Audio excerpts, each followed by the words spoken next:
नमस्ते मैत्रिणींनो, आज आपण एक नाश्त्याचा प्रकार बघणार आहोत। ही मुगाची डाळ आणि मसूरची डाळ मी भिजत घातलेली होते 5 तास। छान भिजलेली आहे। जेवढी जास्त भिजेल तेवढे पाणी यायला लागणार नाही जास्त बारीक करताना।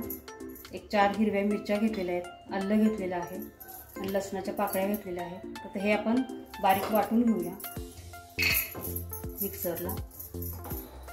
जर गरज लागली तर थोडंसंच पाणी घालायचं, जास्त नाही पाणी घालायचं।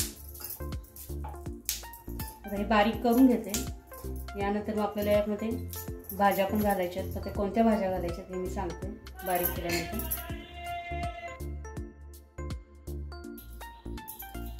अर्धी वाटी रवा घालून घ्यायचा। राहिलेली डाळ त्यामध्ये वाटून घ्यायची आहे। यामध्ये वाटताना आता जिरं घालायचे, एक अर्धा चमचा मी घातलेला आहे, छोट्या चमच्याने मी घातलेला आहे, तर अर्धा चमचा आहे। हे बारीक करून घेऊया। तर यामध्ये थोडंसं पाणी घालूया, कारण रवा घातलेला आहे आपण, ते फिरल्या जात नाही। थोडं पाणी घालून वाटून घेऊया।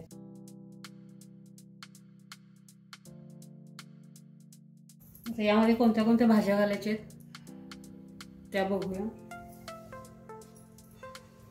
गाजर आहे, सिमला मिरची घेतलेली आहे, कोबी घेतलेला आहे जांभळा, तुम्ही हिरवा घेतला तरी चालेल, पालक आहे आणि कोथिंबीर आहे। तर हे बारीक मी चॉप करून घेते, मग आपण पुढची रेसिपी बघूया। यामध्ये आपल्याला आता भाज्या घालून घ्यायच्या आहेत। सिमला मिरची आहे बारीक केलेली, गाजर आहे, कोबी,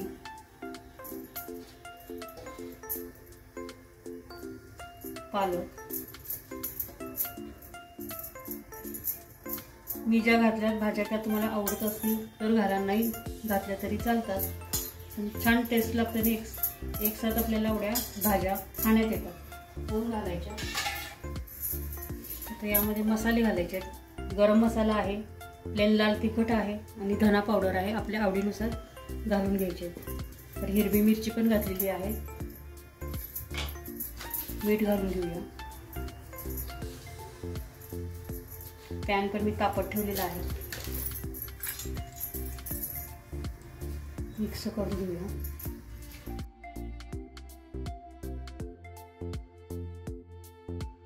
इनो घालून घ्यायचं। पॅन पण आपला तापत आलेला आहे,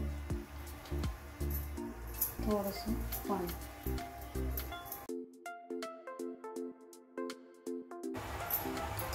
पॅनला आपल्याला तेल लावून घ्यायचंय।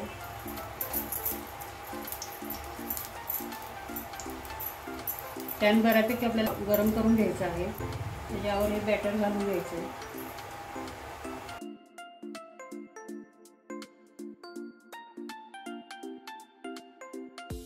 तर आपल्याला चीजची एक स्लाइस घालून घ्यायची आहे।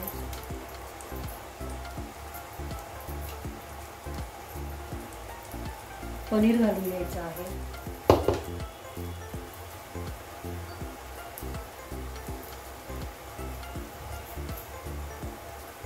बॅटर घालून घ्यायचं।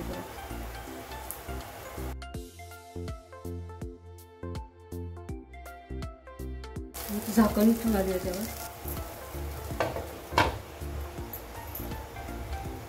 मीडियम गॅसवर याला एक 10 मिनिटांना आपण बघूया। 10 मिनिटं झालेले आहे। त्याला उलटून घेऊया व्यवस्थित।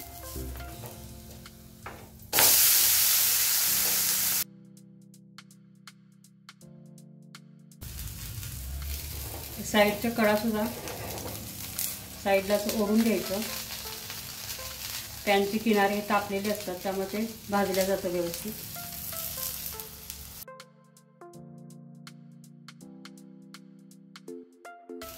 काढून घेऊया। थोडं गार करून मग मी कट करून दाखवते।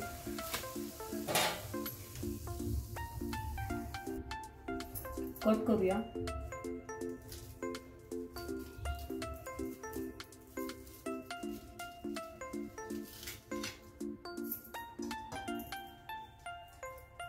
मस्त आपलं असं सँडविच आपलं तयार झालेलं आहे। ब्रेड न वापरता घरच्या साहित्यापासून आपलं छान असं सँडविच तयार झालेलं आहे।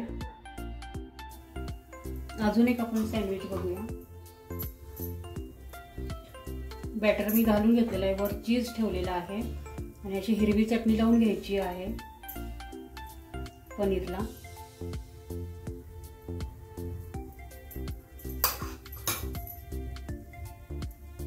हे आता खाली ठेवूया. परत त्याच्यावर एकदा चटणी लावून घ्यायची. पुदिना कोथिंबीरची हिरवी चटणी आहे, आपण नेहमी भजी वगैरे त्याच्याबरोबर खातो ती.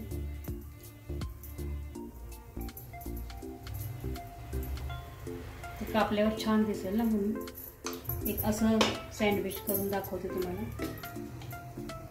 बरोबर चौकोनी आकारामध्येच घालायचं आहे, तर आपण ब्रेड वापरत नाही आहे, तर ब्रेड सारखं दिसावं यासाठी थोडं इकडं तिकडं गेलं तरी थोडंसं सावरून घ्यायचं आहे त्याला.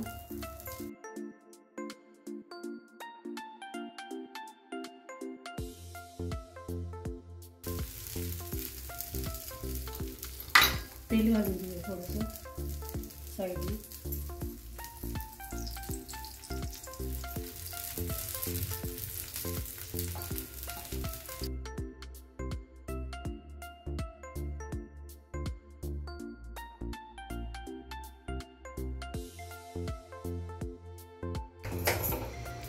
थोडंसं गार करून कट करून दाखवते.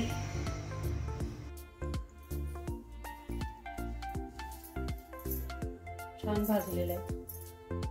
कट करूया आता.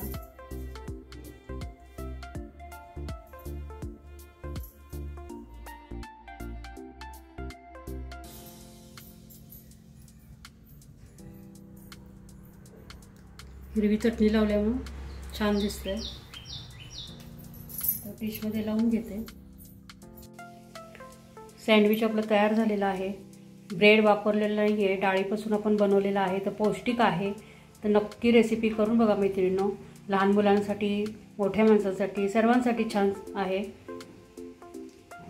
तर कशी रेसिपी वाटली मला कमेंट करून सांगा. लाईक करा, शेअर करा. नवीन चॅनल असेल सबस्क्राईब करा. शेजारी बेल येते ती ऑलवर ठेवून प्रेस करायला विसरू नका. रेसिपी बघितल्याबद्दल धन्यवाद.